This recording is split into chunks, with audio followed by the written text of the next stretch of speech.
لبيك اللهم لبيك لبيك اللهم لبيك. اب سواری سامنے کھڑی ہے، اب لوگ خدا حافظ کر رہے ہیں، ہاتھ ہلا رہے ہیں، کوئی دائیں ہیں، کوئی بائیں ہیں، کوئی رو رہا ہے، کوئی کچھ کر رہا ہے، اور آپ بھی جوش جذبے میں آ کے سواری کے اندر بیٹھ جاتے ہیں بغیر اللہ کو یاد کیے. اس وقت بھی اللہ کو یاد رکھیے اور بسم اللہ 3 دفعہ کہہ کے اندر داخل ہوئیے گاڑی میں. سواری پہ جب قدم رکھے 3 دفعہ بسم اللہ. آپ سوچتے ہوں گے کہ 3 دفعہ کیوں؟ ہر کام میں 1 دفعہ اور سواری پہ چڑھتے ہوئے 3 دفعہ.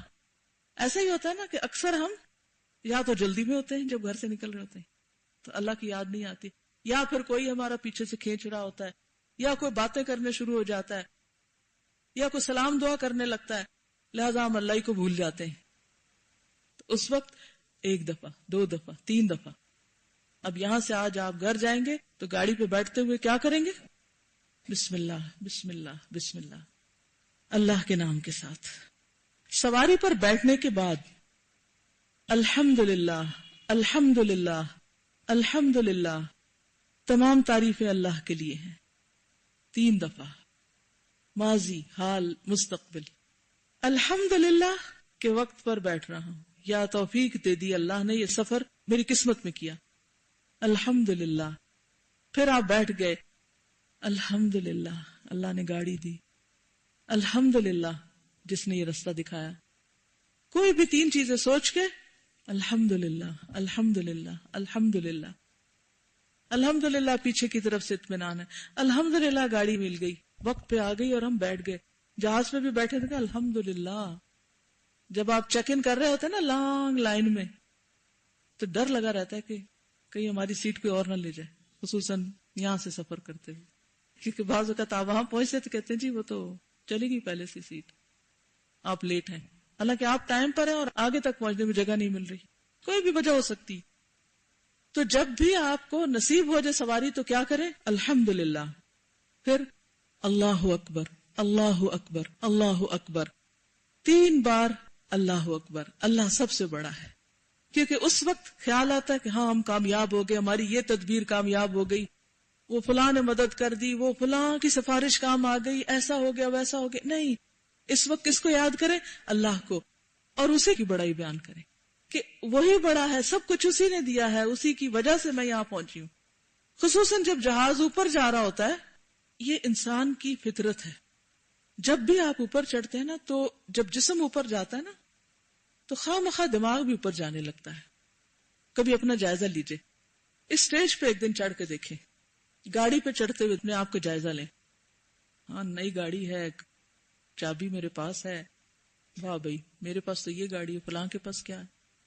یا وہ دیکھو لوگ پیدل جا رہے ہیں، میرے پاس تو گاڑی ہے، اور مجھے تو ڈرائیونگ آتی ہے، اور وہ بےچارے کسی اور کے ساتھ جاتے ہیں. شیطان کہیں سے بھی وسوسہ ڈالتا ہے.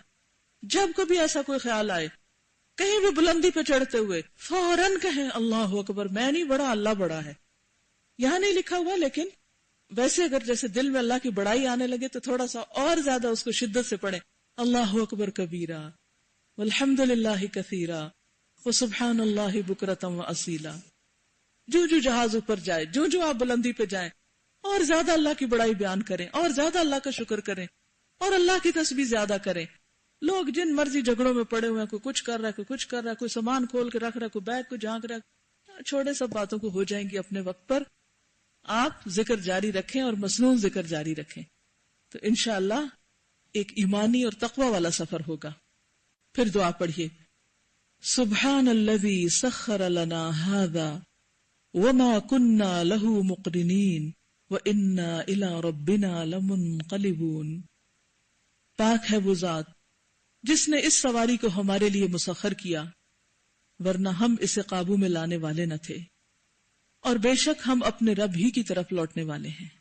گھوڑا ہو، گدھا ہو، اونٹ ہو، کار ہو، جہاز ہو، سائیکل ہو، موٹر سائیکل ہو، بحری جہاز ہو، کچھ بھی، وہ سب اللہ ہی کی رحمت سے ہمارے لیے مسخر ہوئے ہیں. تو اللہ ہی کی تعریف بیان کیجیے، اللہ کی تسبیح بیان کیجیے کہ پاک ہے وہ ذات جس نے اس سواری کو ہمارے لیے مسخر کیا، کہ ہم اس قابل ہوئے کس پہ؟ بیٹھ سکیں اور اپنا سفر جاری رکھ سکیں، ورنہ ہم اسے قابو میں لانے والے نہ تھے. اگر ڈرائیونگ آ گئی اور گاڑی کا کنٹرول آ گیا تو کیا کہیں گے؟ ہم اسے قابو میں نہیں لا سکتے تھے. تو فوری طور پر اللہ کی تسبیح، اس کی تعریف، اس کی صفت، اور خاص طور پر اس موقع کی مناسبت سے اس نعمت کا ذکر کرتے ہوئے کہ اللہ نے اس کو ہمارے لیے مسخر کیا. ورنہ جہاز کا ایک بہت بڑا ہیوج جو بینگ ہے وہ ہوا میں اڑے اور اس میں آپ اور آپ کے ساتھ 300 لوگ اور اس کے ساتھ سب کا سامان، اور پھر جہاز چلنے کا پٹرول اور پانی، وہ سب کچھ اس میں لدا ہوا اور وہ ہوا میں اڑ رہا ہے. انبلیویبل. کس نے توفیق دی، کس نے عقل دی، کس نے سمجھ دی، کس نے انسان کو اس قابل بنایا کہ وہ ہوا کو مسخر کر لے اور جہاز پہ اڑ کر وہ دوسری منزل پہ جا پہنچے. بحری جہاز پر بیٹھے ہیں تو بھی ایک سوئی پانی میں ڈوب جاتی ہے اور ایک اتنا ہیوج پہاڑ جتنا جہاز اوپر تیرتا چلا جا رہا ہے. کس نے مسخر کیا؟ اللہ نے. تعریف اسی کی. تو سبحان الذی سخر لنا ھذا وما كنا له مقرنین وَإِنَّا إِلَىٰ رَبِّنَا لَمُنْقَلِبُونَ. اور بے شک ہم اپنے رب ہی کی طرف لوٹنے والے ہیں. سفر انسان کو دنیا سے واپسی کا سفر یاد کراتا ہے، موت کی یاد آتی ہے، اور لازمن دل میں خیال آتا ہے کہ پتہ نہیں اب واپس آتے ہیں یا نہیں. اور یہ سواری ہماری زندگی کا ذریعہ ہے یا موت کا؟ بہت سے لوگ جانوروں سے گر کے ہلاک ہو جاتے ہیں. ام حرام بنت ملحان شہید ہوئی تھی گھوڑے سے گر کر ایک جہاد کے سفر میں. اور آج کل گاڑیوں کے ایکسیڈنٹ ہو جاتے ہیں، موٹر سائیکل کریش کر جاتے ہیں، جہاز پہاڑوں پہ گر پڑتے ہیں. یو نیور نو کہ کب آپ کا سفر آخری سفر ہو جائے. تو ہم اپنے رب کی طرف پلٹ کے جانے والے ہیں. ابھی تو اس کام کو جا رہے ہیں لیکن معلوم نہیں وہ کام تک پہنچتے ہیں یا پھر اپنے رب کے پاس پہنچ جاتے ہیں. وَإِنَّا إِلَىٰ رَبِّنَا لَمُنْقَلِبُونَ. پھر اسی طرح یہ خیال بھی ستاتا ہے انسان کو کہ وہ پیچھے رہ گیا، وہ گھر میں رہ گیا، فلاں جدا ہے، بچے چھوڑ کے آئے ہیں، اس کو چھوڑا ہے. تو سوچے انسان کہ جا کہاں رہا ہوں؟ اللہ کی طرف جا رہے ہیں، اسی کے نام سے آغاز کر رہے ہیں، وہی ساتھ ہے، اسی کی طرف پلٹنا ہے. وہی اول، وہی آخر، وہی ظاہر، وہی باطن. تو ہر لمحہ اللہ کی یاد اور اللہ پہ توکل اور اس کی مدد کا خیال ذہن میں رہے. پیچھے پڑھیے. سبحان الذی سخر لنا ھذا وما كنا له مقرنین وإنا إلى ربنا لمنقلبون.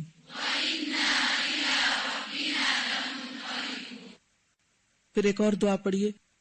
سبحانک انی قد ظلمت نفسی فاغفر لی فانہ لا یغفر الذنوب الا انت. پاک ہے تو، بے شک میں نے تیری نافرمانی کر کے اپنے نفس پہ ظلم کیا ہے، پس تو مجھے معاف فرما دے، کیونکہ تیرے علاوہ گناہوں کو کوئی نہیں بخش سکتا. یہ دعا بھی بہت زبردست ہے. انسان جب اپنے پیاروں سے جدا ہوتا ہے، تنہا ہوتا ہے، سفر میں اکیلا ہوتا ہے، اگر کچھ لوگ ساتھ ہوں بھی تو بھی میجورٹی پیچھے ہی ہوتی ہے، سارا خاندان نہیں اٹھ کے چل پڑتا. اور پھر آپ جب گاڑی کے اندر ہوتے ہیں تو اس وقت آپ کو کچھ نہ کچھ تنہائی میسر آتی ہے. اور پھر آپ سڑک پر ہیں یا ہوا میں ہیں یا سمندر میں ہیں تو ڈر بھی لگ رہا ہوتا ہے. اس وقت کیا یاد آتا ہے؟ اپنے گناہ یاد آتے ہیں. اور یہ ایک حقیقت ہے کہ انسان کو تنہائی میں جس طرح اپنے آپ کو پرکھنے کا موقع ملتا ہے اس طرح سب کے بیچ میں نہیں ملتا. سفر آپ کو الگ ہونے، جدا ہونے، تنہا ہونے کا موقع دیتا ہے اور خود اپنی ذات کے بارے میں اپنا محاسبہ کرنے اور سوچنے سمجھنے کا موقع دیتا ہے. اس لیے اس وقت انسان ایک طرف اللہ کی تعریف کرے اور دوسری طرف اپنی غلطیوں کا اعتراف. اللہ تو پاک ہے، ساری غلطیاں میرے اندر ہیں، میں نے اب تک جو بھی نافرمانیاں کی وہ دراصل میں نے اپنے اوپر ہی ظلم کیا، بس تو مجھے معاف کر دے. ویسے بھی سفر میں دعائیں قبول ہوتی، تو اس وقت انسان کو کس دعا کی ضرورت ہوتی ہے؟ غلطیوں کی معافی. کوئی پتہ نہیں یہ سفر آخری سفر ہو تو اللہ تعالیٰ سے بندہ معافی مانگ لے. سفر سے پہلے بندوں سے بھی معافی تلافی کی جاتی ہے نا، تو سفر کے دوران اللہ سے معافی مانگی جاتی. اور معافی مانگنے کے لیے بہترین طریقہ کیا ہے کہ انسان اپنے گناہوں کا اعتراف کرے اور پھر اس بات کی یقین دہانی کرائے کہ اللہ بس تو ہی گناہ معاف کر سکتا ہے، تیرے علاوہ تو کوئی اور معاف کر ہی نہیں سکتا، تو نہیں معاف کرنا ہے، میں تیرے حوالے، تو مجھے معاف کر دے۔ اب آپ دیکھیں بعضوں کا جیسے کسی کی ایکسیڈنٹ میں ڈیتھ ہو گئی، لیکن اگر وہ دل سے یہ دعا پڑھ کے سفر کر رہا تھا تو اس وقت کیا ہوگا؟ اس مرنے والے کی موت بھی انشاءاللہ اچھی ہوگی اور پیچھے والوں کے لیے بھی اطمینان ہوگا کہ میرا بچہ یا میرا رشتہ دار جب بھی گاڑی میں بیٹھتا تھا، جب بھی سفر کرتا تھا، دعا پڑھ کے بیٹھتا تھا۔ لیکن اگر ہم یہ نہیں پڑھتے اور خدا نہ خواستہ کچھ ہو جاتا ہے تو کتنا بڑا لاس ہے۔ تو اس لیے بہت ضروری ہے کہ ہم ان دعاؤں کو یاد کر لیں اور روزانہ پڑھنا شروع کریں، اور خصوصاً لمبے سفر پر اور حج کے سفر پر۔ اب دہرائیے، سبحانک انی قد ظلمت نفسی فاغفر لی فإنه لا يغفر الذنوب إلا أنت۔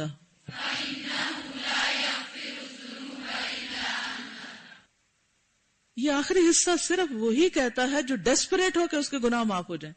کہتا اللہ تعالیٰ اور تو کوئی کر ہی نہیں سکتا، آپ نہیں کرنا ہے، آپ کریں نا۔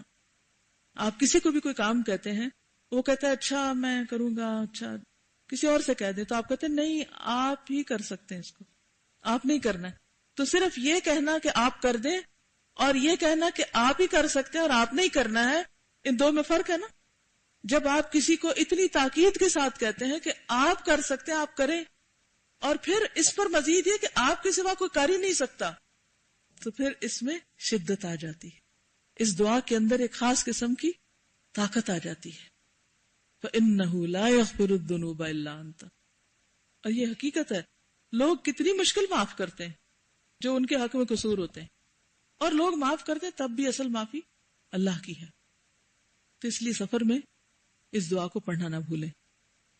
پھر ایک اور دعا ہے، اللہم انا نسألک فی سفرنا هذا البر والتقوى ومن العمل ما ترضى اللہم هون علینا سفرنا هذا واطو عنا بعده اللہم انت الصاحب فی السفر والخلیفة فی الأہل اللہم انی اعوذ بک من وعثاء السفر وکآبة المنظر وسوء المنقلب فی المال والأہل۔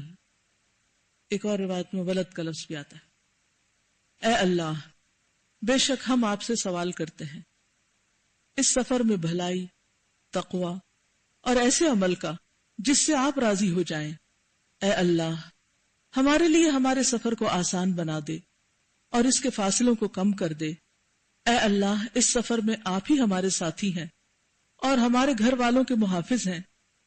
اے اللہ، بے شک میں اس سفر کی تکلیف، پریشان کن مناظر اور اپنے مال اور گھر والوں کی طرف برائی کے ساتھ لوٹنے سے آپ کی پناہ چاہتا ہوں، یعنی ان کو کوئی تکلیف پہنچے۔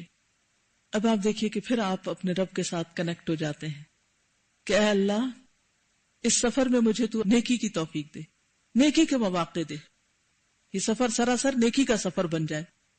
وہ تقوی اور تقوی عطا کر، میرے دل میں تیرا ہی احساس رہے۔ وہ من العمل ما ترضا، اور ایسے کاموں کی توفیق جن سے تو راضی ہو جائے، وہ کام سجھا دے، تیری رضا کے کام کروں۔ بعض اوقات ہم سوچ لیتے نا یہ کام بھی اچھا ہے، یہ نیکی کا ہے، لیکن کبھی نیت خراب ہو جاتی، کبھی طریقہ ٹھیک نہیں ہوتا، اور اینڈ آف دا ڈے محنت کر کے بھی بیکار جاتی۔ تو جب ہم اللہ سے دعا مانگتے ہیں کہ اللہ ان کاموں کی توفیق دے جن سے تو راضی ہو جائے، تو گویا اپنے آپ کو قابل نہیں بتاتے بلکہ اللہ کی توفیق سے ہی نیکی کی طرف بڑھتے ہیں۔ پھر دعا مانگتے ہیں اللہم ہون علینا سفرنا ھذا۔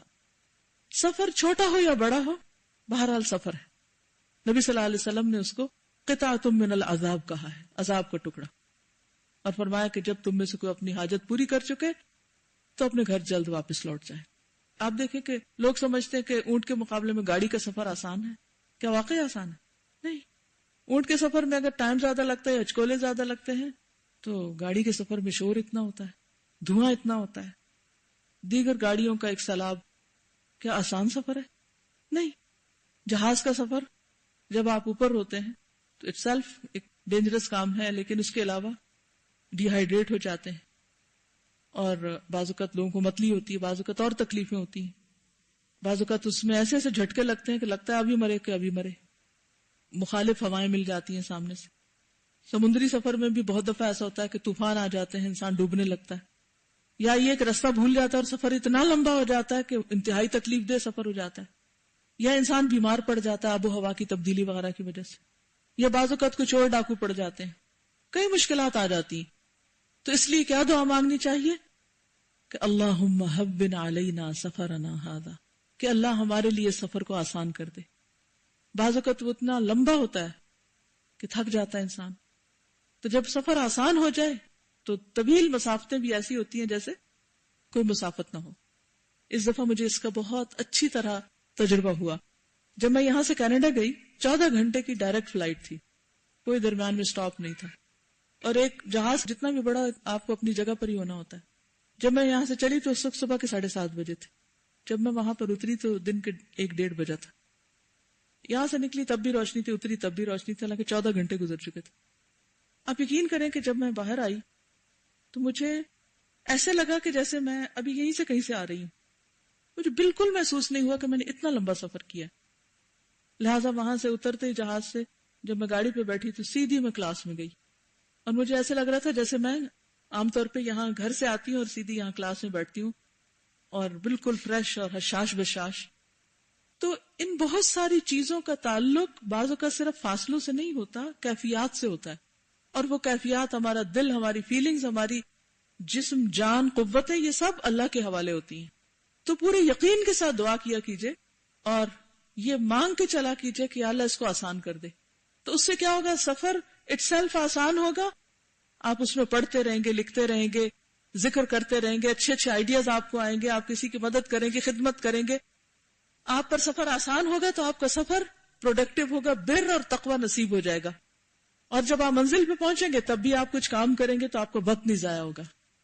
اس کے برعکس اگر سفر مشکل ہو جائے تو انسان دوسروں کی خدمت کیا خود بھی دوسروں پہ بوجھ بن جاتا، مصیبت بن جاتا ہے. تو اس لیے بہت ضروری ہے کہ آپ اللہ سے دعا کریں کہ اللہ اس سفر کو ہمارے لیے آسان کر دے. وَاطْوِ عَنَّا بُعْدَهُ، اور اس کی دوری کو ہمارے لیے کم کر دے، فاصلے کم کر دے. فاصلوں کو جو ہم ناپتے ہیں یہ بھی انسانی پیمانے ہیں، لیکن ان طویل ترین سفروں میں ان فاصلوں کے بودھ کا سمٹنا فزیکلی اگر نہ بھی ممکن ہو کہ 7-8 ہزار کلومیٹر کا سفر آپ جہاز پہ کر رہے ہیں، تو اب وہ یہ تو نہیں ہو سکتا کہ 1 کلومیٹر رہ جائے، وہ تو اتنا ہے ہی، لیکن آپ کو محسوس نہ ہو، یا یہ کہ آپ وقت پر پہنچ جائیں مقررہ مدت کے اندر. گاڑی کا پہیہ جو ہے وہ پنکچر نہ ہو، بس نہ ہو کہ اس کو چڑھاتے چڑھاتے آپ کلاس میں نہ پہنچ سکیں، وقت پر کسی جگہ نہ جا سکیں. تو اس لیے یہ دعا بھی بہت فائدہ مند ہے کہ اللہ اس کے فاصلوں کو کم کر دے. اور پھر اللہم انت الصاحب فی السفر. اب دیکھیے کہ کہتے ہیں کہ سفر میں آسانی ہوتی ہے اگر ساتھی یا کمپینین اچھے ہوں. اچھے لوگوں کی کمپنی میں سفر کا بڑا مزہ آتا ہے. کبھی آپ نے اس کا تجربہ کیا؟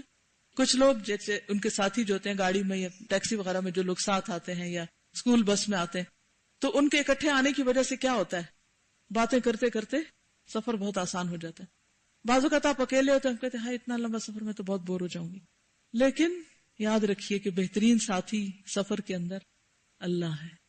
اس سے باتیں کریں، اس کا ذکر کریں، اس سے دعائیں کریں، اس سے مدد مانگیں، اس کی طرف جھک جائیں. والخلیفۃ فی الاہل، نہ صرف یہ کہ سفر میں آپ کے ساتھ بلکہ آپ کے گھر والوں میں پیچھے ان کا خیال رکھنے والا اور ان کی نگہبانی کرنے والا. یعنی سفر میں ایک دوسری بڑی مشکل یہ ہوتی ہے کہ انسان کا دھیان بار بار پیچھے ہوتا ہے، خصوصاً اگر آپ اپنے پیاروں کو پیچھے چھوڑ کر جائیں. اب آپ جا آگے رہیں اور دھیان آپ کو پیچھے، کام کا حق کیسے ادا ہوگا؟ یا تو آپ واپس چلے جائیں، پھر وہ بھی نہیں ہونا، نہیں جانا بھی ہے بھی، پھر پوری طرح جائیں نا. ادخلوا فی السلم کافہ، پورے اپنے کام میں داخل ہوں. اور یہ اسی وقت ہو سکتا ہے جب آپ اپنے پچھلے معاملات اللہ کے سپرد کریں. اللہم انی اعوذ بک من وعثاء السفر، اے اللہ بے شک میں اس سفر کی تکلیف، وکآبۃ المنظر پریشان کن مناظر، وسوء المنقلب اور برے پلٹنے، فی المال والاہل مال اور گھر والوں میں، اس سے میں اپنے آپ کو تیری پناہ میں دیتا ہوں. یا اللہ سفر کی مشقت سے بھی بچا، برے منظر سے بچا، اور جب واپس جاؤں تو گھر اور بچے اور گھر والے، ہر چیز صحیح سلامت ہو. کتنا انسان سیکیور فیل کرتا ہے. دعا مانگ کے چلا، پیچھے کے لیے بھی خیریت، راستے میں اللہ کا ساتھ اور اس کا ذکر، مقصد پر فوکس، اور پھر راستے میں کوئی حادثہ پیش نہیں آیا، ہر چیز ٹھیک رہی، خوشی خوشی سفر کیا، خیریت سے واپس لوٹے. اس سے بڑھ کر کیا چاہیے؟ کچھ اور بھی انسان مانگ سکتا ہے؟ یہ اتنی خوبصورت باتیں کس نے ہم کو سکھائیں؟ یہ سب ہمارے دل میں ہوتی ہے نا، ہماری ضرورت ہوتی ہے، لیکن ہمیں پتہ ہی نہیں ہوتا کہ ہمیں کیا کرنا ہے. اس لیے قرآن و سنت کا علم حاصل کرنا بے حد ضروری ہے. لوگ اس کو بوجھ سمجھتے ہیں، احسان کرتے ہیں دوسروں پر. نہیں، یہ دراصل ہمارے ہی فائدے کے لیے. اللہ سے بڑھ کر ہمارے دل کو، ارادوں کو، ضروریات کو کون جانتا ہے؟ کوئی بھی نہیں. لہذا جو ہدایت اس نے بھیجی ہے اسی کو فالو کرنے میں ہمارا فائدہ ہے. دعا دہرائیے، اللہم انا نسألک فی سفرنا ھذا البر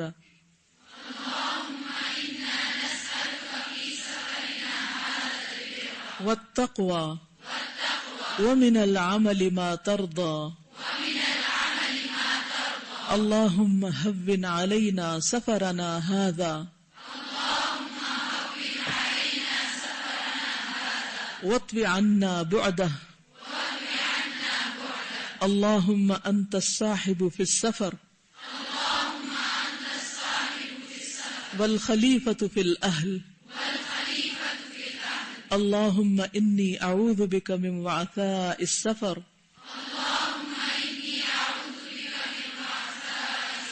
وكآبة المنظر وسوء المنقلب في المال والأهل